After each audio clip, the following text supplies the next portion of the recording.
کہ آل بیت اطہار سے محبت نہ ہو تو بندہ ایمان والا نہیں ہو سکتا۔ آل بیت سے محبت ایمان کی جان ہے۔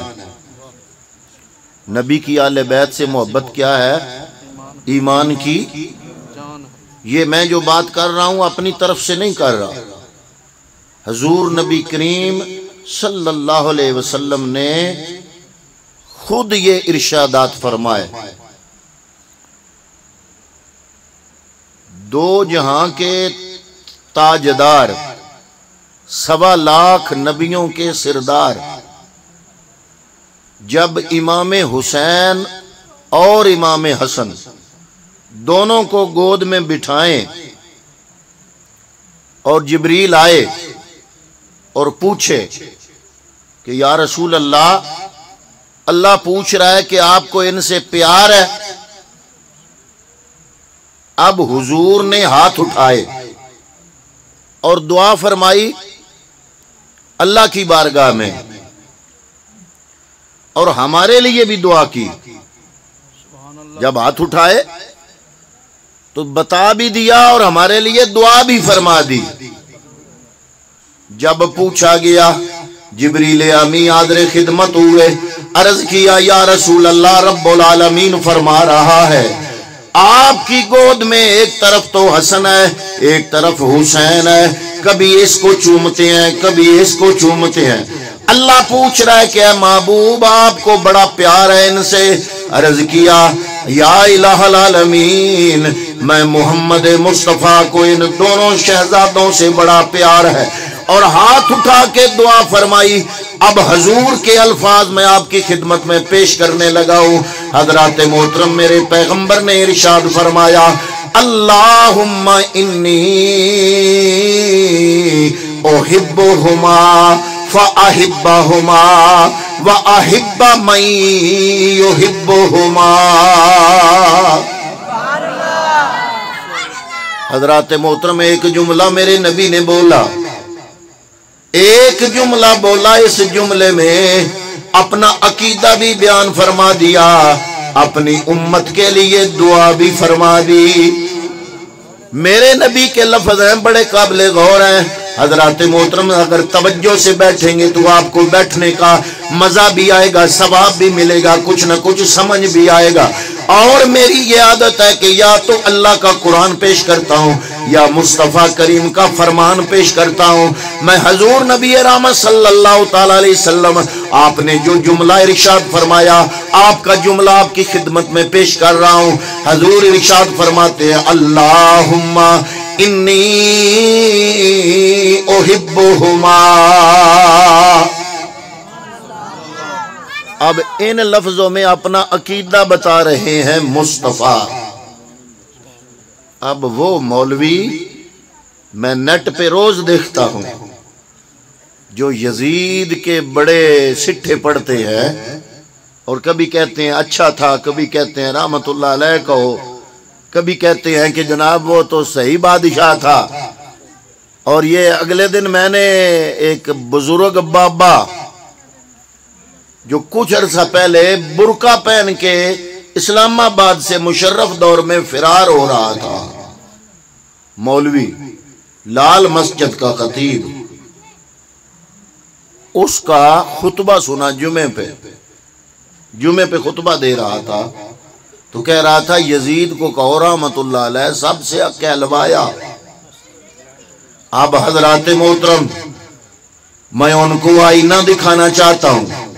آخر کلمہ تو تم بھی میرے نبی کا پڑھتے ہو، جو جمعے پڑھاتے ہو، میرے پیغمبر کا دین پھیلاتے ہو، میرے نبی کے منبر پہ بیٹھتے ہو، لیکن اتنا تو خیال رکھو کہ میرے محبوب مکرم صلی اللہ تعالی علیہ وسلم نے اپنا عقیدہ کیا بیان فرمایا۔ جب پوچھا جبریل امین نے، رب پوچھ رہا ہے کہ بڑا پیار ہے، عرض کیا اللہم انی احبہما۔ لفظ دو ہے، معنی کیا ہے؟ تیرا میرا نبی اللہ کی بارگاہ میں عرض کر رہا ہے، یا اللہ مجھے مجھ محمد کو ان دونوں سے بڑا پیار ہے۔ اب اگلا لفظ کیا بولا؟ عرض کیا اللہ کی بارگاہ میں فَأَحِبَّهُمَا، پہلے لفظ میں اپنا عقیدہ، دوسرے لفظ میں اللہ سے عرض فرمایا، عرض کی یا اللہ میں ان دونوں سے پیار کرتا ہوں، فَأَحِبَّهُمَا، یا اللہ میں محمد تجھ سے درخواست کر رہا ہوں، تو رب العالمین ہے، تو شہنشاہوں کا شہنشاہ ہے، تو احکم الحاکمین ہے، اے الہ العالمین میں محمد تجھ سے یہ عرض کر رہا ہوں، فَأَحِبَّهُمَا، یا اللہ تو اللہ ہو کر تو بھی ان دونوں سے محبت فرما۔ نبی کیا کہہ رہے ہیں اللہ سے؟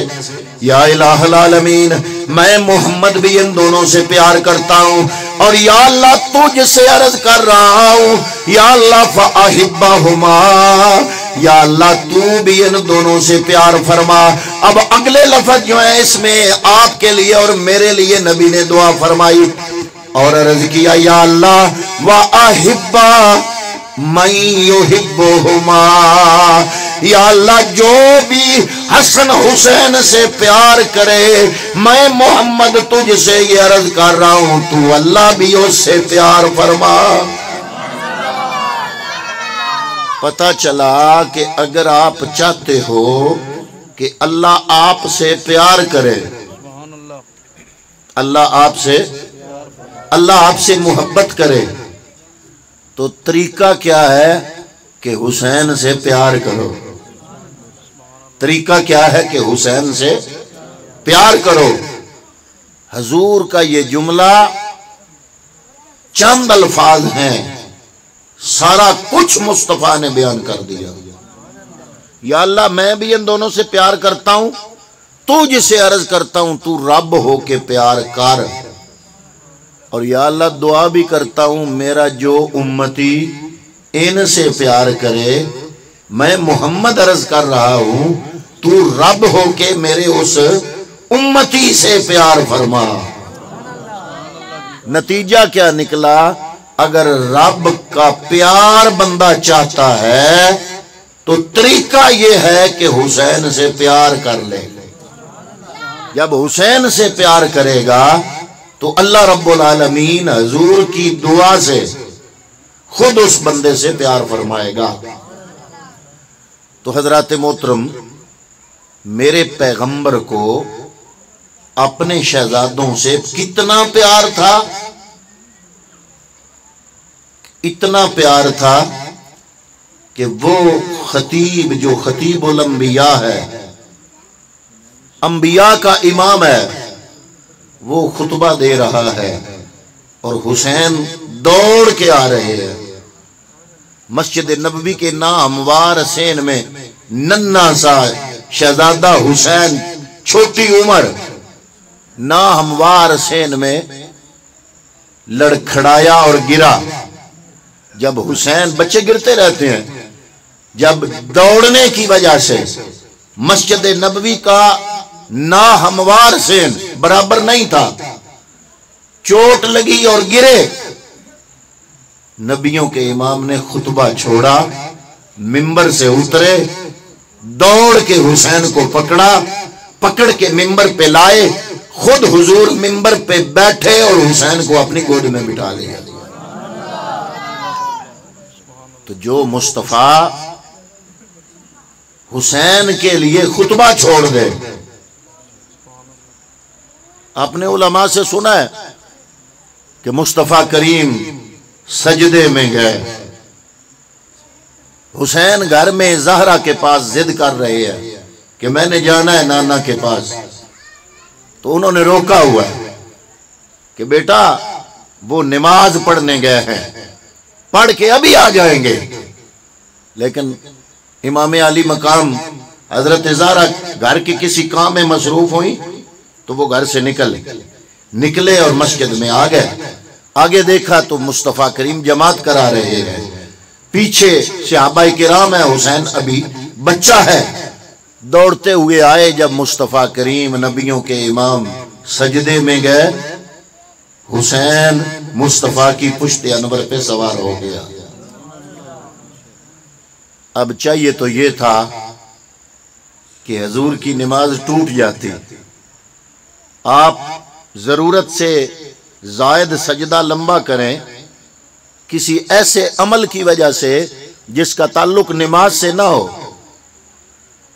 کسی خارجی امر کی وجہ سے آپ کے سجدے میں طول آ جائے، سجدہ لمبا ہو جائے، تو فقہا کہتے ہیں کہ نماز ٹوٹ جاتی ہے۔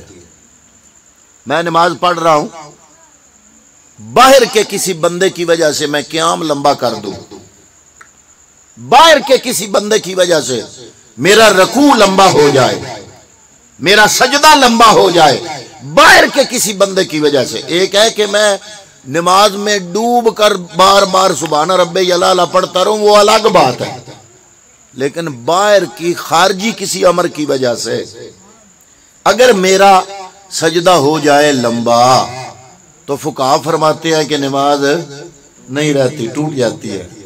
اب بندہ تو باہر کا ہے اور ہے بچہ، مصطفیٰ کی پشت انور پہ سوار ہے، اب وہ عمل اس کا تعلق نماز کے اندر کوئی نہیں ہے، یہ بیرونی امر ہے، یہ خارجی امر ہے، لیکن اللہ نے فرمایا جبریل جا میرے مصطفیٰ کو کہہ دے سجدہ بھی میرا، تسبیحاں بھی میریاں، حسین بھی میرا، جتنے تک حسین خود نہ اترے تو نے سجدے سے سر نہیں اٹھانا۔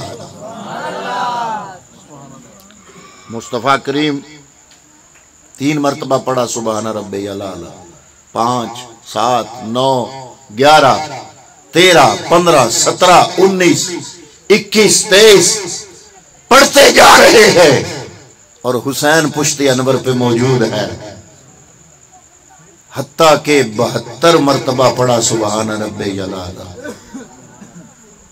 جب 72ویں مرتبہ پڑھا تو حسین اترے، مصطفیٰ نے سر اٹھایا، نماز مکمل کی، سلام پھیرنے کے بعد حسین کو گود میں بٹھایا، گود میں بٹھا کے فرمایا کہ اے میرے لاڈلے تو نے آج اتنا سجدہ لمبا کرا دیا۔